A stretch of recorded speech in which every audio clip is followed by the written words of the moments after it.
Yo le tenía pavor a ser abogado, pero en última yo no sabía qué era lo que iba a hacer. Con esa incertidumbre, pero yo sí había sido líder universitario, yo había fundado periódicos, yo había hecho paros en la universidad, yo había gritado en las protestas y era había vetado profesores y era pues muy dinámico, había sido muy dinámico dentro de la vida universitaria. Por ese dinamismo había fundado grupos de liderazgo, había tenido espacios de tertulias, todo eso yo lo había hecho dentro de la universidad.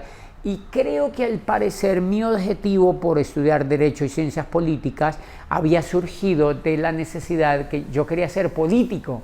A mí me gustaba mucho la vida de políticos famosos y de políticos que habían impactado la historia y eso me había llamado mucho la atención y quizá por eso elegí esa carrera. Pero ya al final de la carrera había perdido como la perspectiva de eso y entonces como que ya había decidido no ser político y ahora me encontraba en un túnel sin salida y es ¿qué rayos voy a hacer con mi vida? Y ya tenía 26 años. ¿Y qué voy a hacer con mi vida? Y ya soy abogado y no tengo para dónde irme. Pues me llaman a mí para ser un poquito así como vicerrector de una universidad privada, pequeña, era una universidad de unos 1000 y pico estudiantes, y pues me llaman a ser el vicerrector de esa universidad. Por supuesto que yo acepté porque eso me permitía tener ingresos, tener plata, que es lo que a todo estudiante le gusta, ¿no? Y yo no me había graduado como abogado porque los abogados normalmente tienen que hacer una tesis y una cosa que se llama preparatorios para permitir recibir el título de abogado. En Colombia y casi en todas partes del mundo ese tipo de carreras son complicadas de graduarse y por supuesto yo no me había graduado. Cuando yo voy a la entrevista a esa universidad me dijeron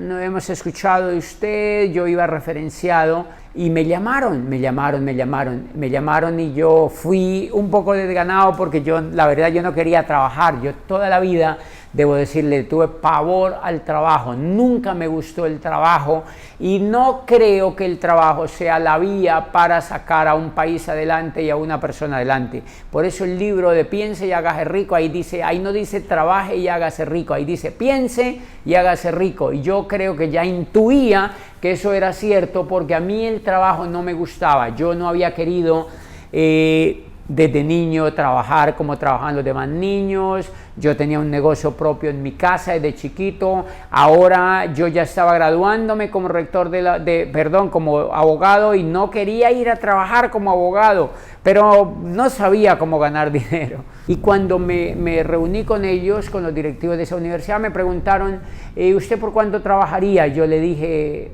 por tanto, que era un sueldo más o menos importante, lo que se usaba en el sector para una persona que salía de la universidad y apenas arrancaba. Y ellos se miraron entre ellos y me dijeron, ¿y es negociable? Y yo le dije, sí, hacia arriba. Es negociable hacia arriba. Y me fui de allí, me despedí de todos ellos, terminó la entrevista. Y al otro día me llamaron y me dijeron, queremos contratarlo, la asamblea decidió que usted va a ser la persona que vamos a contratar.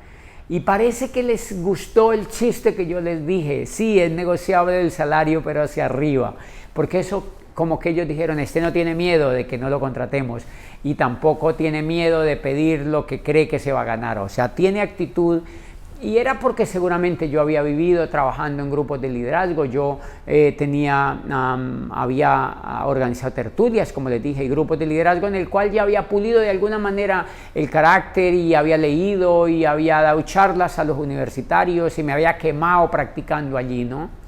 Empecé a trabajar en esa universidad. A los 6 meses al rector lo despidieron porque ya llevaba como años de rector. No tantos, pero seguramente 4 o 5 años llevaba como rector y ya tenía unos 65 años y lo despidieron como rector porque ellos se fijaron en mí. Miren lo que hacen las pinches empresas tradicionales, pero es lógico, no son tontas.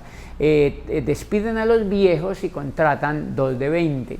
Entonces cuando ellos vieron que el rector ya tenía mucho resabio, que seguramente tenía vicios o era ya muy confianzudo, Pues dijeron, ¿y qué tal si nombramos este? Y le armaron una pelea, lo despidieron. Yo estaba en Bogotá haciendo una vuelta justo de la universidad, me llamaron doctor.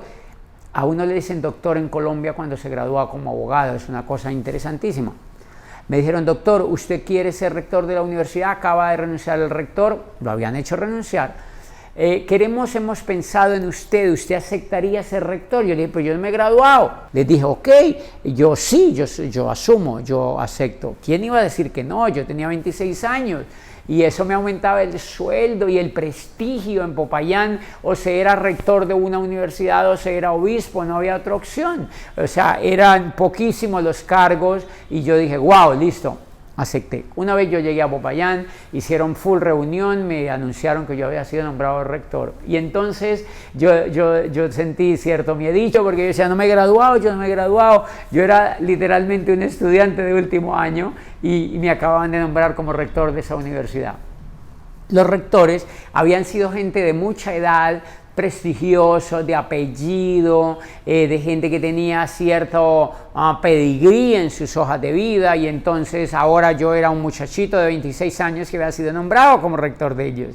Pero era un reto increíble. Cuando asumo el trabajo con los profesores, los profesores decían, ¿y quién es ese? No, el rector, es el nuevo rector. Entonces me presentaron ante 150, 190 profesores y mire, les presentamos el rector. Yo era flaquito y pues nada, novato, pero yo tenía liderazgo. Y por fortuna yo había leído algo de la historia de la educación, porque la Constitución política en Colombia la habían cambiado y había un buen capítulo que hablaba de la educación. Entonces, de alguna manera yo había, de manera extracurricular, había leído cosas de la educación. Había leído a Jean Piaget y había leído a Pestalozzi, había leído de alguna manera la pedagogía. Y entonces a mí me tocó dirigirme a los profesores, 26 años, 190 profesores, la mayoría adultos, muy adultos, y yo le hablé de Pestalozzi, le hablé de Piaget y les hablé pues de los griegos y de la mayéutica de Sócrates y de cómo Aristóteles y Sócrates habían hablado de la educación, pero como el libro más increíble de la educación lo había escrito Platón y se llamaba La República. Y les explicaba yo a los profesores que La República no era un libro de política como se creía, sino un libro de educación. La República es el libro más increíble, les dije a los profesores ese día, que se ha escrito sobre educación. Y justamente la compilación más increíble, el pensamiento más agudo, les dije yo ese día a los profesores, el pensamiento más agudo sobre educación lo tiene Platón en el libro séptimo de La República, que se llama La Caverna. Y allí en La Caverna Platón explica el mundo de las tinieblas y el mundo de la luz, basado en un gran episodio donde deja claro qué es educación y qué es ignorancia.